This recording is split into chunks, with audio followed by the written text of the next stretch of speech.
Hey skiers, I'm Jeff from skiessentials.com. And I'm Bob. Happy Saturday. It is Saturday. Yesterday we put out our recap video from testing a bunch of 2025 atomic skis out in Utah. That's actually the reason that we didn't have a Top 5 Fridays video last week. So welcome back to our Top 5 Fridays ski industry news videos. And yeah, hope everyone enjoyed that video from Utah. It was pretty wild. Yeah, and welcome back to you. I'm glad you made it home. Yeah, no, it was a crazy trip. The skiing was incredible. The travel day on the way back was a little bit hectic, but we made it. And we'll have a bunch of atomic skis here soon to do more testing on. Yep. Figured we'd do a bent video, new bent 100 and bent Chetler 120. Touch on the new Mavericks as well in a different video. So just really wanted to share the experience in totality through that video. Yeah, sounds good. Yeah. So keep an eye out for more stuff from Atomic. And then, Bob, I don't really have anything else to say. Do you want to just get right into the news? Might as well.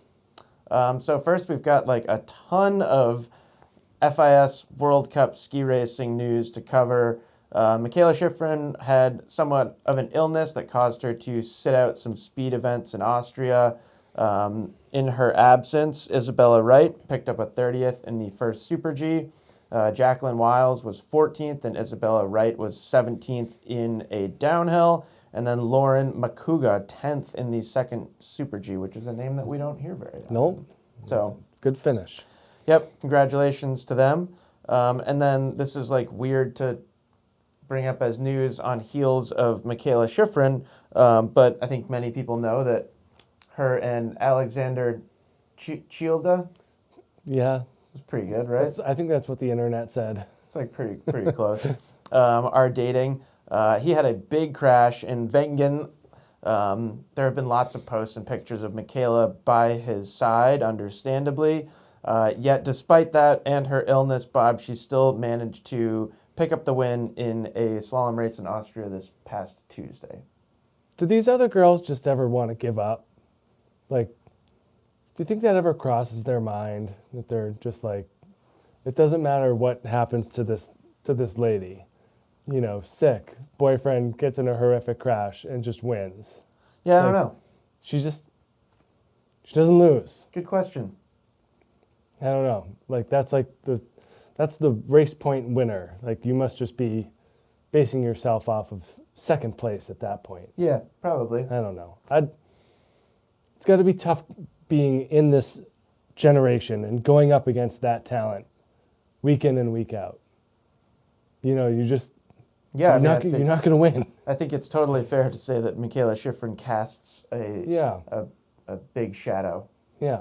So it's got to be tough. Yeah, interesting point. I feel bad for the. I feel like it must be hard to be like Petra Vlhova, because like she's a generational talent. Like she's incredible, and like in the absence of Michaela Schifrin, she would be considered one of the best ski racers of all time, and like really, she probably should be considered one of the best ski racers of all time. But yeah, not top billing. Pales in comparison. Yeah. No. And then on the men's side, speaking of that downhill race, some excellent finishes from Ryan Cochran-Siegel. He was 6th in that race. Bryce Bennett was 16th. Sam Morse was 30th. In a Super G, Ryan Cochran-Siegel was 21st. Jared Goldberg 16th. And Sam Morse 25th. And then, Bob, not often that I have to go to the backside of this piece of paper. The men then have moved to Kitzbühel, and in that first downhill, Ryan Cochran-Siegel just barely missed the podium, took a 4th. Sam Morse, was 19th, and Bryce Bennett was 25th. I saw it was like 1/100th of a second between 4th and 3rd for Ryan. Yeah, just barely missed it. Oh, that's got to be tough. After all that, like. Yeah. 4th in a World Cup race is still pretty good. I know. I understand what you're getting at, though. These guys have high expectations, too. It's just like, it's such a slim margin. It's unbelievable. Yeah, but really nice to see some strong finishes from some Ryan Cochran-Siegel and the rest of the U.S. men's team. And then moving on, Bob, these next 3 topics are are pretty interesting. I didn't write down many notes. Normally I write down a lot of notes, so I thought you and I could just kind of chat about them. Sure. First one, or second topic of the week, I've actually seen this shared on multiple like skiing Facebook groups and stuff like that, and I've seen a lot of chatter about it. Someone was even asking like if anyone was interested in teaching them. But again, let's not get too ahead of ourselves. Aspen has asked their employees to report any rogue ski instructors. Snitches. We're going straight to snitches get stitches. I think so, right? I don't know. Is there a bounty? I don't know. But it is interesting, and it has certainly raised the conversation of like, when is it okay to teach somebody? When is it not okay to teach somebody? What constitutes teaching? You know, like even that far, it's like I ski with my daughters, and sometimes I ski with a group of their friends, and you provide instruction. I provide instruction. I provide guidance, like mountain guidance. Yeah. And some instruction. Yeah. Like, how much does that make? Like, oh nope, you're crossing over into PSIA realm, which like I don't, because I'm not PSIA trained, like, and I'm not making any money. Yeah, I think that's the last thing Yeah. you said is the key. In my opinion, it is the exchange of currency of some form or another. Yeah, but then they're saying that if you didn't provide that for free, you're still taking away from ski school's potential of earning. Sure. I don't know. Yeah. Well, and then it brings up a funny perspective of like, if you can't teach someone to ski at all, Right. that sounds to me like we're creating an unnecessarily dangerous situation. Right. Of a bunch of people that don't know how to ski. Yeah. So interesting. I don't know. It's also like so unaffordable for most people. Oh, it's wild. You know, it's just nuts. It's $1,000 a day for a private lesson. At most and mountains. I think even like the numbers, I think from Aspen, like it starts at like $450 a day for a group lesson. Yeah. Something I might be misquoting that because again, no notes. Right. And then the poor instructors get, you know, an Nothing. hourly rate. Yeah. You know, they get an hourly rate. Yeah. But that's how these ski areas make their money. They make them off ski school and food. Yeah. No, I mean it's like you can argue either side of it. Yeah. Pretty effectively. Yeah. So I think that's why it's an interesting scenario, and let us know in the comments what you think. I for one feel like it should just fall on the monetary exchange. Yeah. That seems like a really easy way to make it black and white. Is you cannot be paid to teach someone to ski unless you are contracted by the resort. But like, where's the burden of proof, and then what's the consequence? You know, you hear of people getting like kicked off the mountain for teaching. Yeah. Even if no money has exchanged hands. You know, the mountain needs some type of burden of proof to expel these people from their mountains. I suppose that's true. And you could like get around my idea of how to kind of make the break by like just have like a bunch of like random stuff in your car. So then when like they're like, hey, that guy just paid you, you'd be like, oh yeah, no, he's buying this. Right. These are different transactions. Yeah, I don't know. He's buying this old laptop from me. I think proof is tough to come by, so Yeah. I don't know what they're going to do about that. Yeah, interesting, but certainly a topic to watch. Yeah. And people get feisty about it in the online forums, that's for sure. I know. I saw a lot of feistiness. Yeah. And like, personally, people have reached out to me like through Instagram or whatever, and they're like, hey, I'm coming up to Stowe, like, is there any way I could pay you to come like take a couple runs with me and like teach me like how to ski backwards or something?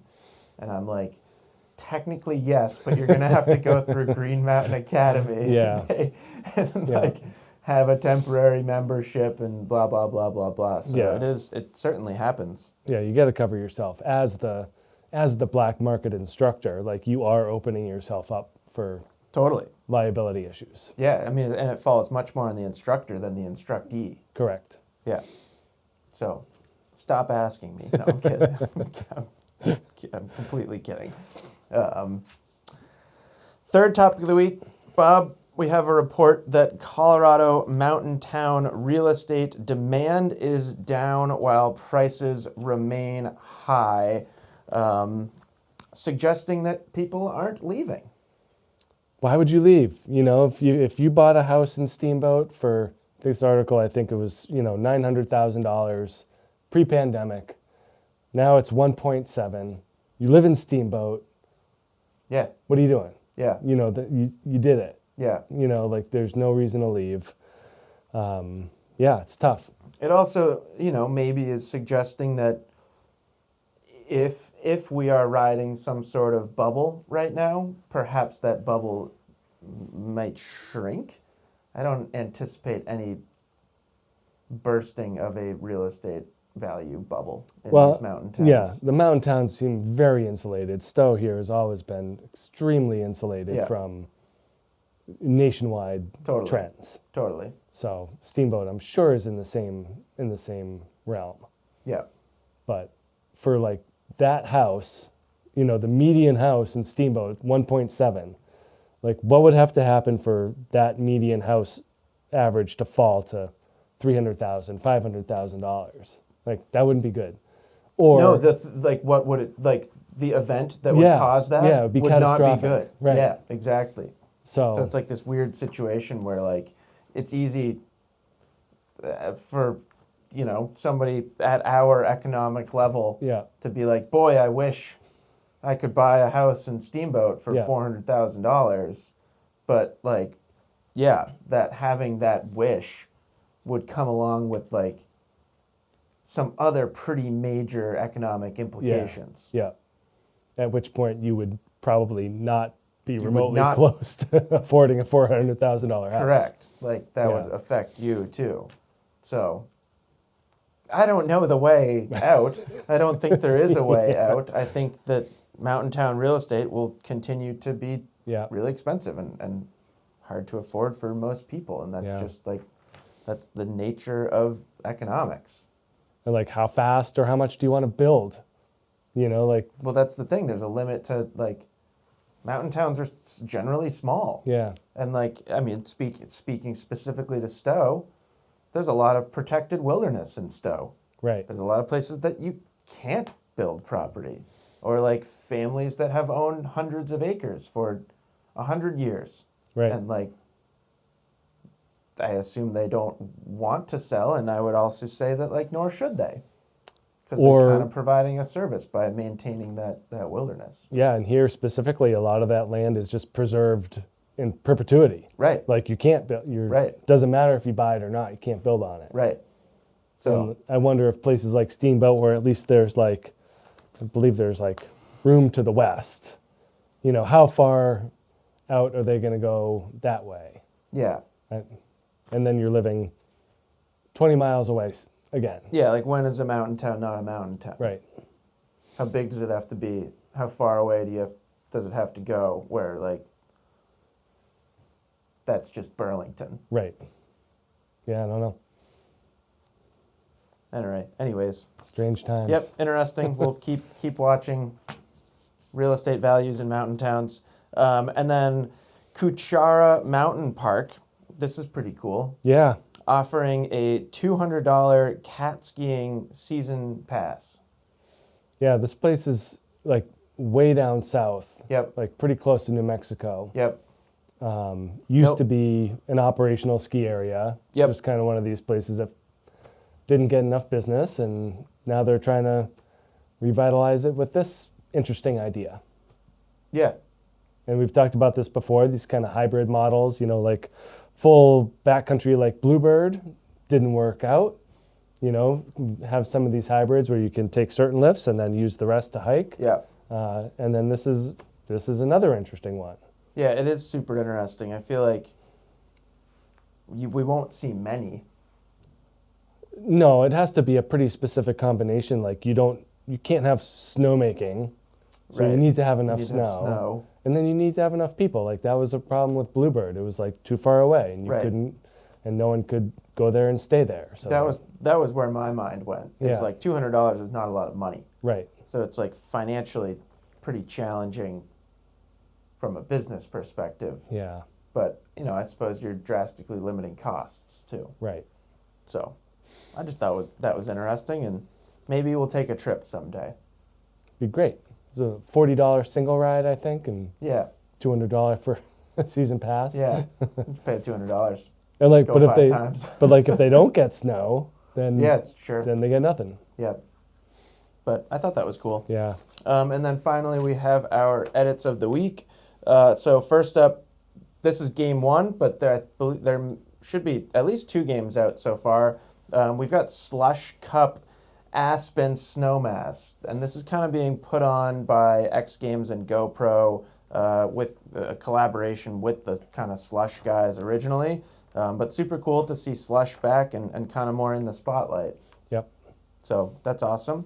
And then we've got Arc'teryx presents The Pass. I haven't gotten to watch much of this one yet, but it looks fantastic. Yeah, I didn't get to see that. Then we've got Con Artist by Milkbox Girls, which I love that name. Yeah, that's pretty good. It's just fun for me.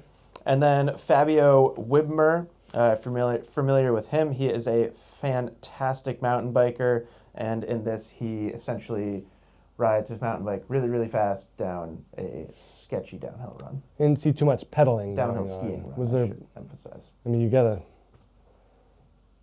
pedal, Like right? gravity. Yeah. I don't think you don't need to pedal. You gotta push for speed. I don't think you just tuck. And yeah, that's it for this week's Top 5 Fridays. Again, hopefully everybody enjoyed the little trip recap report video that we put up yesterday. Again, big thanks to Atomic and Monument Ranch and Powder Mountain and everybody that was involved in making that happen, because it was just wildly insane and extremely memorable. Yeah. Yeah. They had fireworks. Yeah, I opted not to include any fireworks posts. We were very safe, though. Good. Yeah. I've seen videos where it's not safe. I have a decent amount of fireworks experience. I feel like growing up in Maine, it's inevitable. Yeah. Are they like legal like they are here in Vermont, or do you need? I feel like you'd go to New Hampshire. I don't remember now. Great question. You can get big ones here. We had big ones out there, Yeah. too. It was sweet. Anyways, hope everyone has a fantastic weekend, and we will talk to you next week. Bye.